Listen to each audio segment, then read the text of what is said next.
Hello everyone, this is Charles of Victoria Frontier. This is going to be the CM9 guide. The track is Chukyo 1200. This is the first time you guys have encountered a sprint CM. We spend around half of late game accelerating to our top speed, and that is assuming we hit accelerations. The late game of sprint CMs are largely decided by who hits the most accelerations first. Whoever can squeeze as many accelerations in this tiny spot is going to have a massive advantage over those who don't. Whether you're an S tier character or an F tier character, as long as you proc the accelerations at a good position and you're not too far behind, you can win in a sprint race. However, that also doesn't mean you should be putting the entire casino into your kit. If you're wondering the effectiveness of acceleration, here is a chart for you to reference. Plan X is going to be effective 23% of the time. Perfect Prep is also only effective 23% of the time. Groundwork during testing has shown no significant change in terms of helping for fighting lucky pace. You're better off if you insta proc like Rushing Gale, Turbo Sprint. There's a very significant shoot up for like pace chasers. Groundwork itself has not shown that much promise. Also, if there is a frontrunner in the lobby, groundwork will lead to PDM and you will actually grieve your position for it. So if your opponent is running frontrunner or if you are running a frontrunner, your pace chaser does not want groundwork. Rushing Gale and Turbo Sprint both have 2 shots at being effective. Given the easiness of acquiring them, they are really good value. Ignited Spirit Power, Head On, Stick Surge, and On Your Left will be effective all the time. Ignited Spirit Power in particular can be activated on 1st place to 9th place. It can be used for everybody. If you can find some Sparks out there that has Ignited Spirit Power, you can definitely grieve for it. It's really good. Highlander, despite its delayed proc a little bit into the late game, it's going to have 100% effectiveness rate and is always going to do something. In this CM, there is 2 inherited unique skills that are the most consistent. Give Mommy a Hug, and also Victoria Pro Pranka.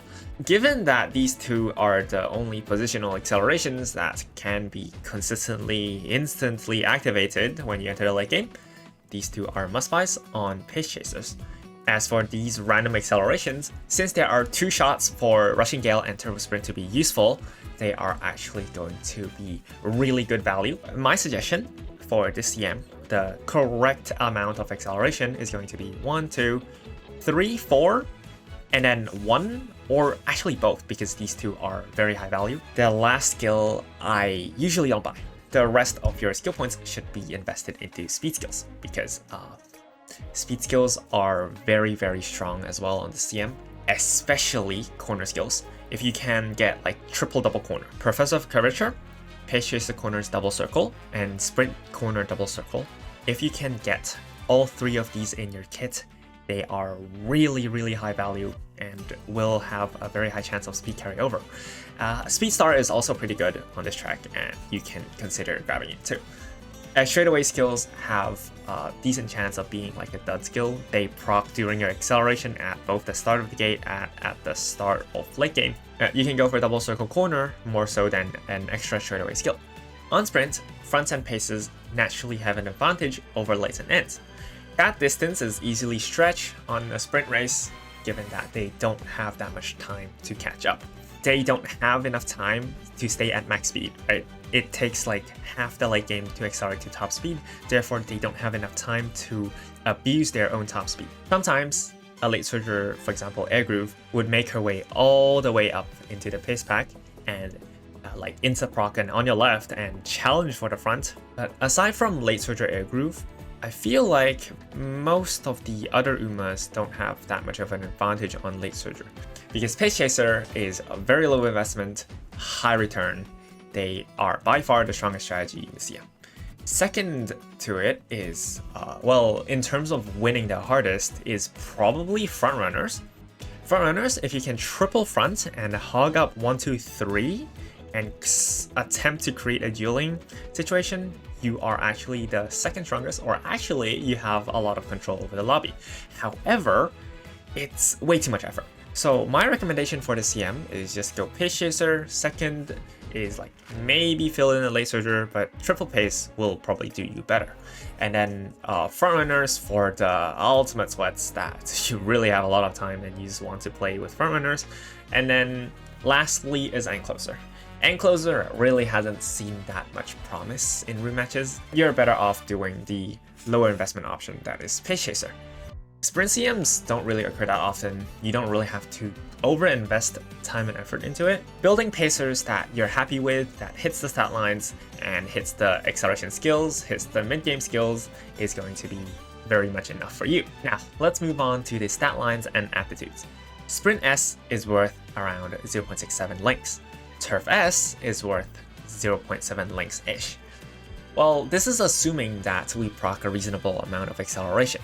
And remember, or we're assuming that the winning aces in a real human lobby is hitting accelerations. Sometimes your Uma runs it down without any acceleration and the entire lobby just low rolled, then Turf S is going to be worth more, Sprint S is going to be worth like half of it. Over the course of 81 races, Turf S should get you more mileage than Sprint S. The stat requirement for CM9 is going to be 3,300 across speed plus power plus wit. Power stat is strong, as is wit stat, because of the crazy downhill that we have over here. As for stamina and guts, you really don't care. You can do absolutely nothing and hit the stamina requirement because of the crazy long downhill, and also it's a sprint race. There's going to be a skill points requirement for the CM. Ideally, you should be above 2,000 skill points. It should not be that difficult to reach as long as you're actively seeking out for races. There's a very core concept here to be learned, and that is if the training is not good enough, you don't force a training. You don't force to click your single wit rainbow plus 20 wit plus 8 speed training. You don't click on that. You go and look for a G3, G2, G1 race. So yeah, do try to actively seek out for races. This will greatly help you with acquiring more skills and to fight your opponents, because on sprints, skills are what actually matters. Here is going to be the example build for you guys. It's pretty much just 2 speed or 3 speed 3 wit, 2 speed 4 wit, or 2 speed 1 power 3 wit. The reason for using Nishino power is for the straightaway acceleration on her second event on when you click bottom. It confirms straightaway excel, which is a really strong acceleration that is difficult to get on this track unless you bring Riku Kashimoto or like Tokateo speed card.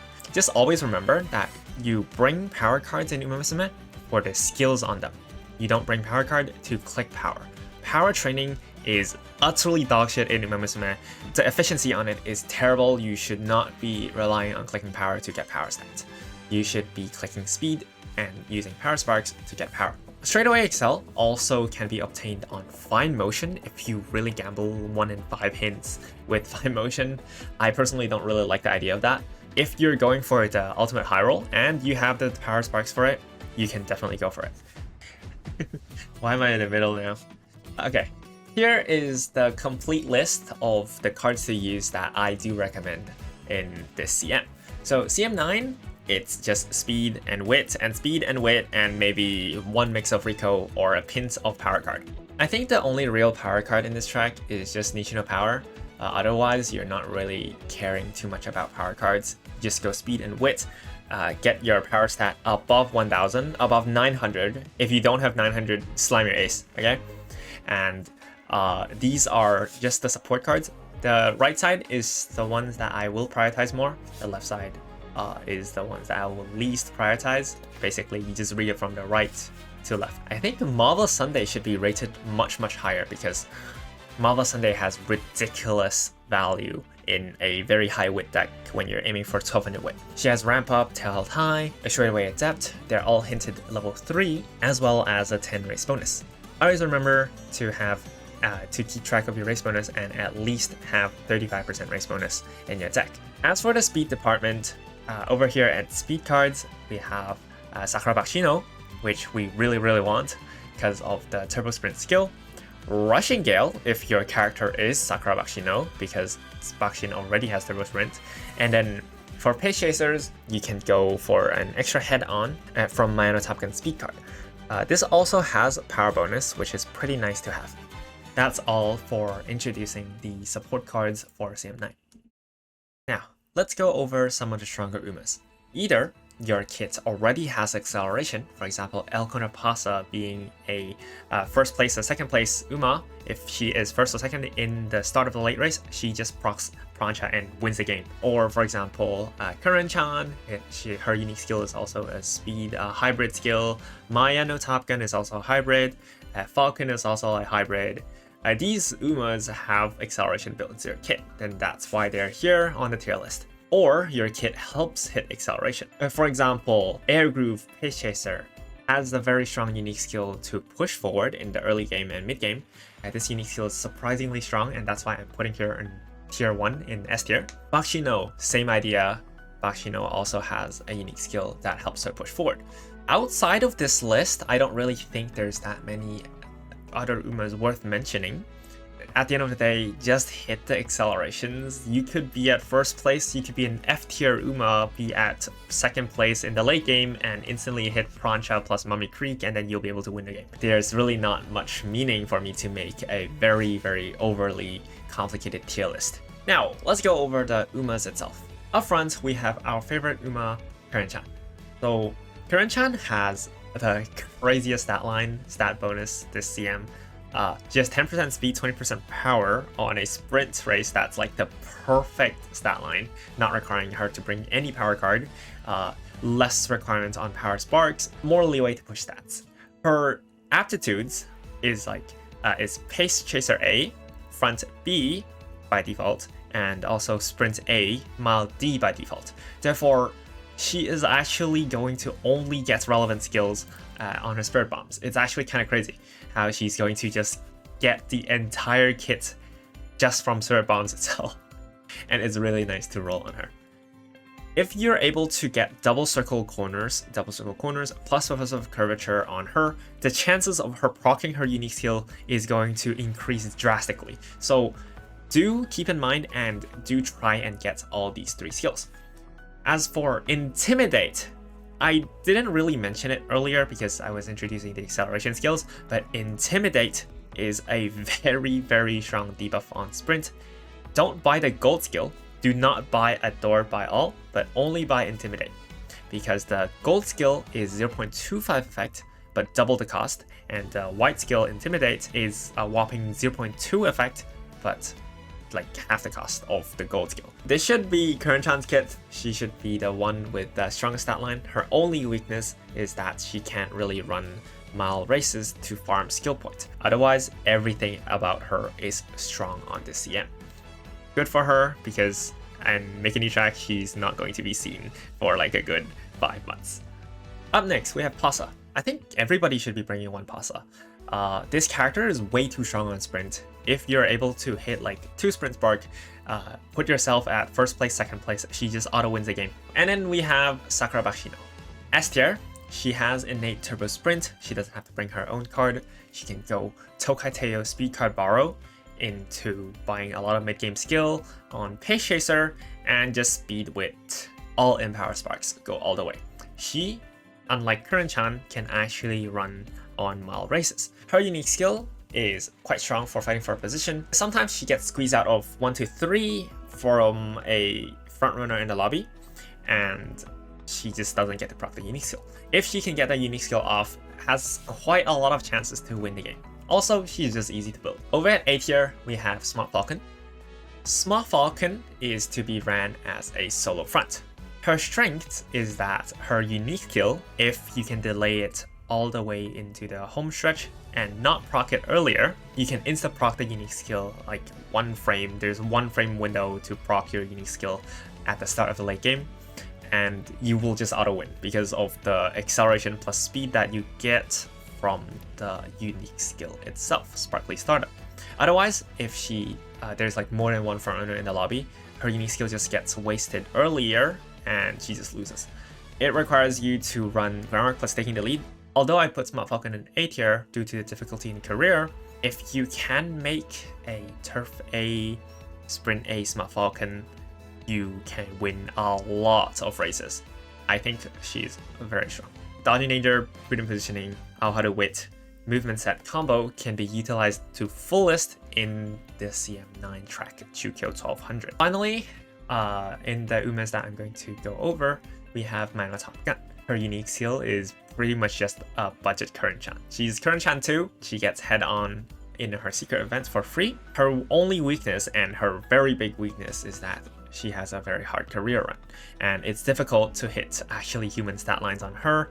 That's going to be what makes Minor Top Gun weak. Man coaching sessions will be starting soon.